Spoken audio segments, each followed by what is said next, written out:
ஏயா, நான் தான் உன்னை பிடிக்கல, எனக்கு கல்யாணம் வேணாம்னு சொல்லிட்டு வந்துட்டேல, அப்புறம் ஏயா என் பின்னாடி வந்து இப்படி கலாட்ட பண்ற? இத பார், ஆளை பிடிக்கலன்னு அது வேற விஷயம். என்ன பிடிச்சு போய் பத்திரிக்கை எல்லாம் அடிச்சதுக்கு அப்புறம் நான் படிக்காதவங்கிற ஒரே காரணத்துக்காக கல்யாணம் வேணாம்னு சொன்னீங்கன்னா அப்புறம் நீ படிச்ச படிப்புக்கு அர்த்தம் இல்ல. எனக்கு நீ அட்வைஸ் பண்றியா? ருக்மணி, அவசரப்படாத. அப்பா நீங்க சும்மா இருங்கப்பா. இத பாரு, நாளையில இருந்து என் பின்னாடி சுத்துன அப்புறம் நடக்கிற கதைய வேற. அப்படியா? நாளைக்கு பாக்குறேன். நாளைக்கு பாக்குறியா? ஆமா. சரி, பாக்கலாம். அண்ணி, ஐயோ அப்பா, ஐயோ அம்மா. ஐயா வணக்கங்க. வணக்கம். என்ன விஷயம்? நம்ம ஊர் பஞ்சாயத்துல ரொம்ப நாளா டிவி இல்லாம இருந்துச்சுங்க. நம்மள ஒண்ணு வாங்கி கொடுக்க சொல்லி கேட்டு இருந்தவங்க. அதான் அடுத்த வாரம் வாங்கி தரேன்னு சொன்னேன்ல. டிவி பொட்டி வந்துருச்சுமா? வந்துருச்சா? யார் வாங்கி தந்தா? கவர்மெண்ட்ல இருந்தே புத்தம் புதுசா ஒரு பொட்டி கொடுத்து அனுப்பிச்சிருக்காங்கம்மா. பஞ்சாயத்து கட்டடத்துல ஜனங்கள் எல்லாம் தயாரா இருக்காங்கம்மா. நீங்க வந்து முத உங்க கையால ஓட்டி கொடுத்தா ராசியா இருக்குமா. நல்லா கட்டுங்க, கட்டுங்க.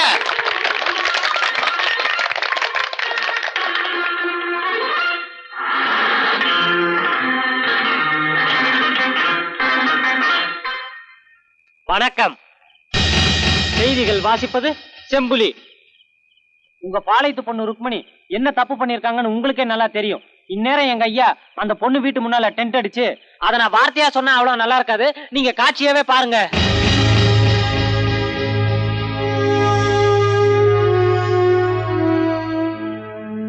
இத பாரு ருக்மணி, இந்த மெழுகுவர்த்தி முழுசா எரிஞ்சு அணைகிறதுக்குள்ள நீயா உன் மனசை மாத்திட்டீன்னா உன்னை மகாராணி மாதிரி ஊர்வலமா கூட்டு போய் தாலி கட்டுவேன். அப்படி இல்ல உன்னை நடுவீதிக்கு இழுத்து வந்து வலுக்கட்டாயமா நான் தாலி கட்ட வேண்டியிருக்கோம். இதை யாருனாலையும் தடுத்து நிறுத்த முடியாது.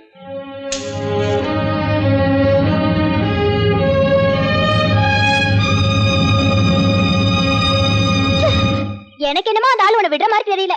ஆமா பாரு, வீட்டுக்கு முன்னாடி டென்ட் அடிச்சு காதல் ஜோதி ஏத்தி வச்சிருக்காரு. வாய் முட்ரி. காதல் ஜோதியா? காதல் ஜோதி முதல்ல அந்த மெழுகுவத்தியை தூக்கி எரிஞ்சிட்டு தான் மறுவேலை. வாங்கடா.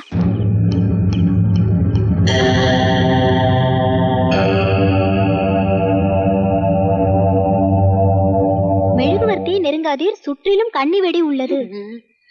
அம்மா, மாவாட்டில பாதியிலே விட்டு வந்தேன், என்ன ஆச்சுன்னு பாட்டு வந்துடுறேன். மாவ நான் தானே தரல, எனக்கு கூடாம போற. வேணாண்டி, அவர் எல்லாமே பிளான் பண்ணி தான் பண்ணிருக்காரு. ஏற்கனவே ஒரு ஆள் வேற அடிபட்டு கிடக்குறான். இந்த வம்பே வேண்டாம், வந்துட்டு போயிடலாம். ருக்மணி, அடுத்தது அடிதடி குத்து விட்டு நீண்டுகிட்டே போகும் போல இருக்கு. பேசாம சமாதானமா போயிரு.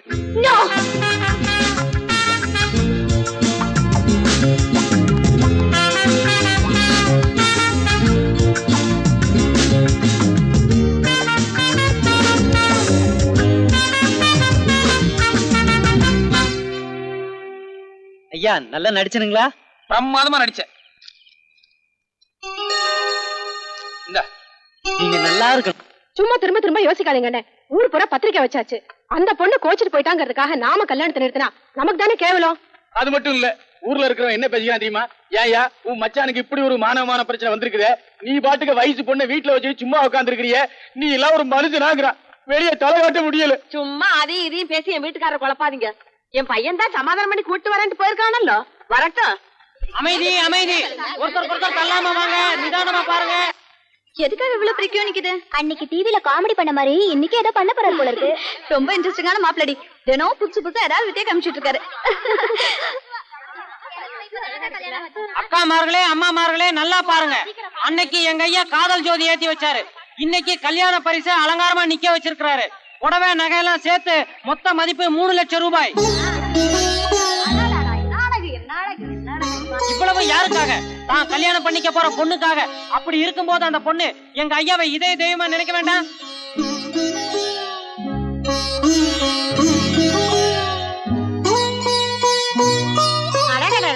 என்ன நகை என்ன புடவை இல்ல?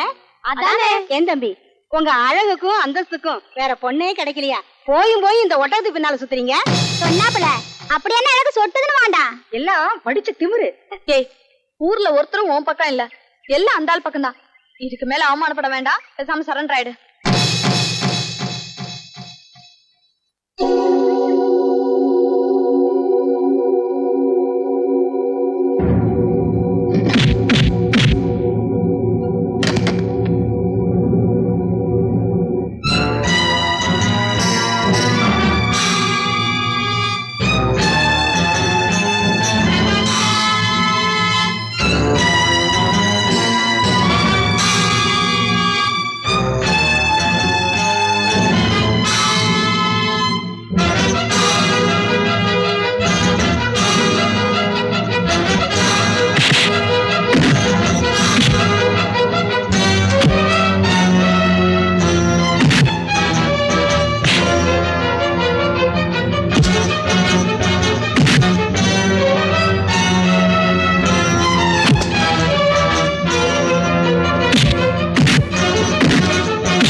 இது பாருங்க, இவரை இங்கிருந்து அடிச்சு விரட்டுறதுக்கு தான் உங்களை கூட்டிட்டு வந்தேன்.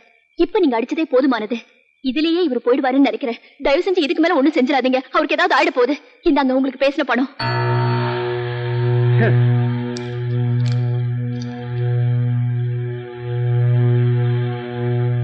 ருக்மணி,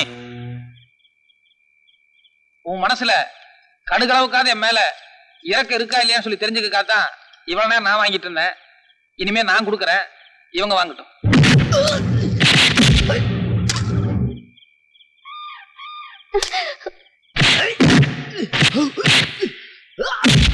அப்படி போட மாட்டேன்.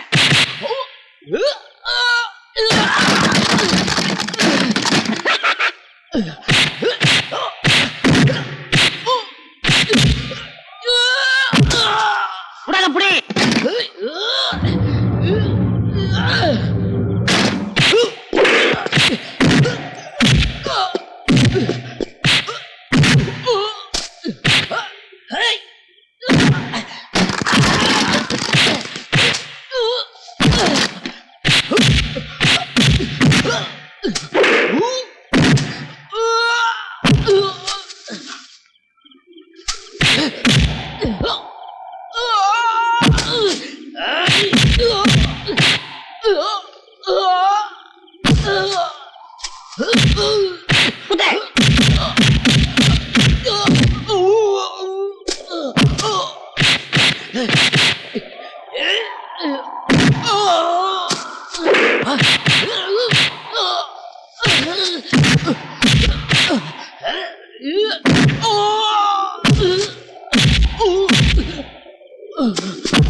இந்தாங்க, போய் துணியை மாத்திக்கிட்டு தலை சீட்டு வாங்க. இத பாருமா, நீ ஒரு படிச்ச பொண்ணு. ஆனா கொஞ்சம் கூட நாகரிகமே இல்லாம காசை கொடுத்து அடியாட்களை கூட்டு வந்து அடிக்கிற அளவுக்கு துணிஞ்சிட்ட. ஆனா அதுலயும் அந்த ஆள் தான் ஜெயிச்சிருக்காரு. இதுக்கு மேலே உன் குணத்தை நீ மாத்திக்கல, உன்னை என் பொண்ணுன்னு சொல்லிக்கிறதுக்கே வெக்கமா இருக்கு.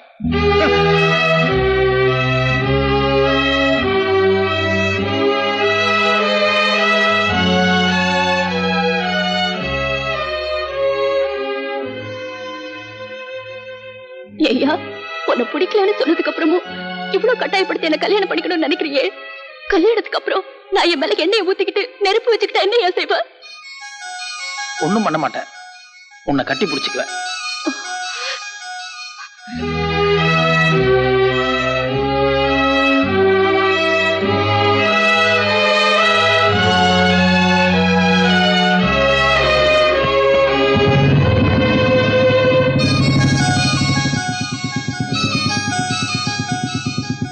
நாளைக்கு பார்க்கறேன்.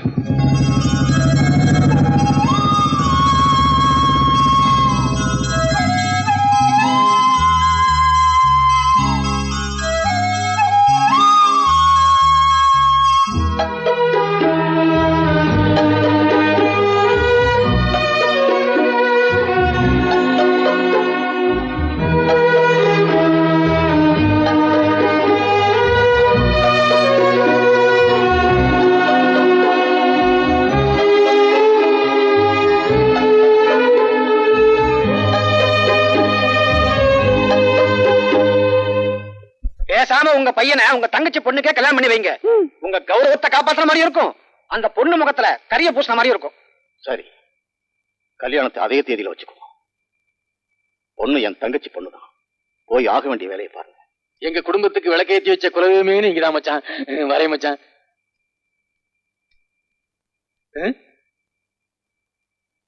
ராசுகுட்டி, மச்சான் அதே தேதியில கல்யாணம் வச்சுக்கலாம்னு சொல்லிட்டாரு. கல்யாணத்தையும் அதே தேதியில வச்சுக்கலாம். பொண்ணும் அதே பொண்ணு ருக்மணி தான்.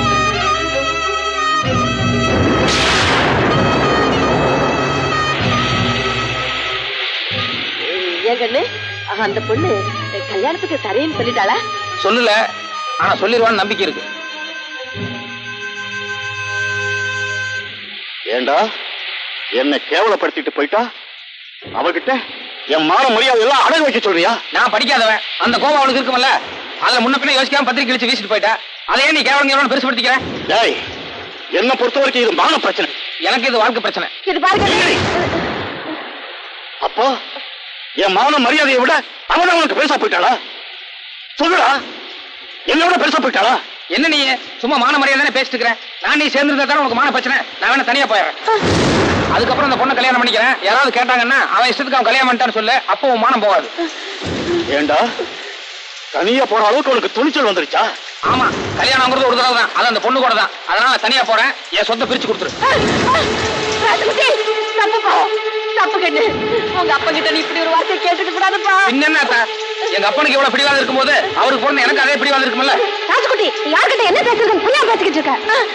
வேண்டாமா வேண்டாமா, உன்னை கையெடுத்து கும்பிடுறம்மா. என் பிள்ளைகிட்ட ஒண்ணு சொல்லிடாதம்மா. இங்க பார், இது என் வீட்டு பிரச்சனை. நீங்க மூணாம் மனுஷி, நீங்க இதுல தலையிட வேண்டாம். யாரு? நாங்க மூணாம் மனுஷங்களா? இல்ல, நான் சொல்லி நான் தருவேன். நீ யாரு உனக்கு தெரியுமா? என்ன நீ யார் நான் யாருன்ட்டு? நீ ரோட்ல கிடந்த அனாத, உன்னை ஏத்து வந்துட்டாங்க.